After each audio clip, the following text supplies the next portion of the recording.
Israel just launched a slew of airstrikes last night that killed hundreds of Palestinians, most of them women and children, according to the territory's health ministry. The surprise bombardment shattered the ceasefire that Israel agreed to. Now, this isn't the first time, but this is a shocking reminder that Israel's not looking for peace. They're looking for total destruction of a preconceived enemy. And, you know, at the news today and we see the articles and the headlines that come right out, it's hard to dismiss, no matter who it is, whether it's CBS or Fox or even OAN at this point, that the criticisms of Israel are slowly creeping up into the headlines. As you can see, it is Associated Press. Netanyahu says Israeli strikes across Gaza that killed hundreds are only the beginning. What Netanyahu is basically doing here is committing national suicide right here on TV. Now, you may be saying, oh, why would they be doing that, right? Why don't Hamas just release the hostages and this? Well, if you're Hamas, would you be releasing anybody at this point knowing that they're going to be slaughtering wholesale hundreds of Palestinians without the release? What happens when they release them? Everyone dies. It's not like the United States and their coalition partners are suddenly going to say, hey, wait a minute, this should end. They gave up the hostages. And in certain respects, under the Hannibal Directive, they've killed the hostages, some of them anyway. And then when you have the United Nations basically on the side of Islamists in Syria, do you really think the United Nations is going to be critical of a far right ministry in Israel? So much killing has been going on extrajudiciously that they even invited back the former finance minister himself, Ben Gvir, to the Netanyahu government. Remember, he was kicked off the war cabinet, but now he's back on because Ben Gvir actually likes what's happening. And what is happening? There's mass slaughter of Palestinians wholesale without any repercussions whatsoever because they know the United States doesn't have a backbone because every single one of those congressmen, for the exception of maybe three, are bought and paid for by Israeli lobby money through the American Israeli Public Affairs Committee. Tim Scott, Lindsey Graham,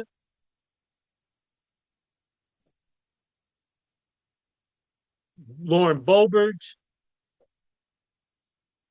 Tom Cotton, and others that are basically just mouthpieces for war. In other words, who gives a shit about a bunch of brown kids? They're not from here. Fuck them. That's what they basically want to say. And they're this close to saying it. Israel launched airstrikes across the Gaza Strip early Tuesday. They killed more than 400 Palestinians. Prime Minister Benjamin Netanyahu ordered the strikes after Hamas refused Israeli demands to free half of the remaining hostages as a precondition for extending the ceasefire. Israel's deadly bombardment of a territory that the 12-month war killed mainly women and children. I don't need to read the rest of the article to you because it's all nonsense after that. You know what's happening. And anybody agreeing with the way the Israeli government and its military are acting is a psychopath. What are they going to do when there's no more Palestinians? They'll always look for somebody else, maybe the Iranians and the Persians. Well, the media is already saying that they're the foremost country in terms of terrorism because they support Hezbollah. Well, Hezbollah didn't attack us on 9/11 or bombed the East Africa bomb or bombed the Khobar Towers. Those were all Saudi militants. The same militants we're actually supporting in Syria once again. And we put a pig with a suit on Abu Muhammad al-Jilani, the leader of Hayat Tahrir al-Sham, a terrorist group who are basically killing Christians and Alawites, that even some people in Congress are defending.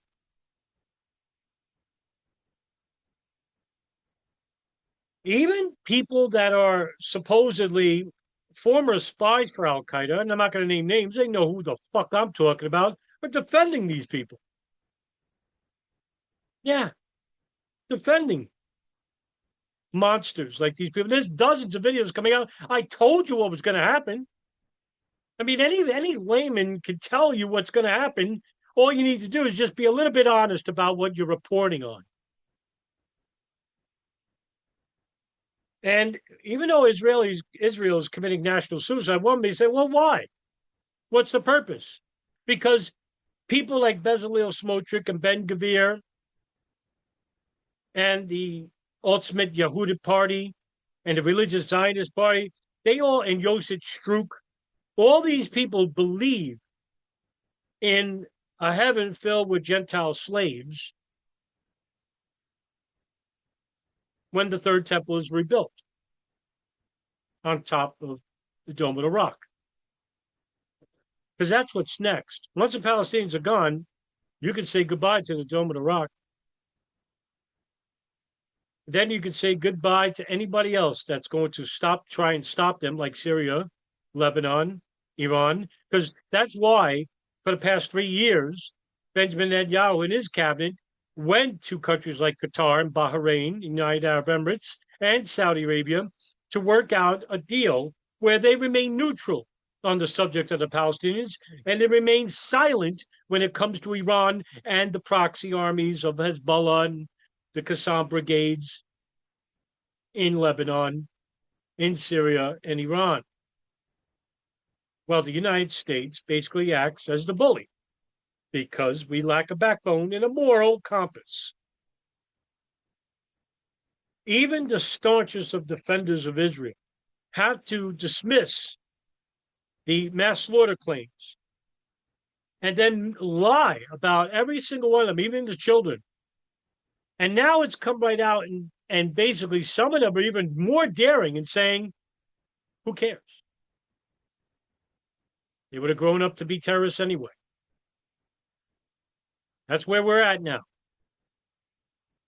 And if you think for 1 second that groups like Al-Qaeda in Afghanistan, that the Taliban in Pakistan, in Afghanistan, the Hayat Tahrir al-Sham in Syria, Al-Qaeda in the Arabian Peninsula, Boko Haram, the Islamic State in Khorasan, the Islamic State in the Levant, are going to forget about what's taking place right now? We are creating terrorist events tenfold for the future. And we ensured that they're going to attack us, either abroad or here or at the same time. It's going to happen. And for those who are basically going to say, oh, why did this happen in the first place? Look at what's happening today, because that's going to shape about what's to come tomorrow. All right, everybody, have a good rest of your day. See you in the next video. Take care, everybody.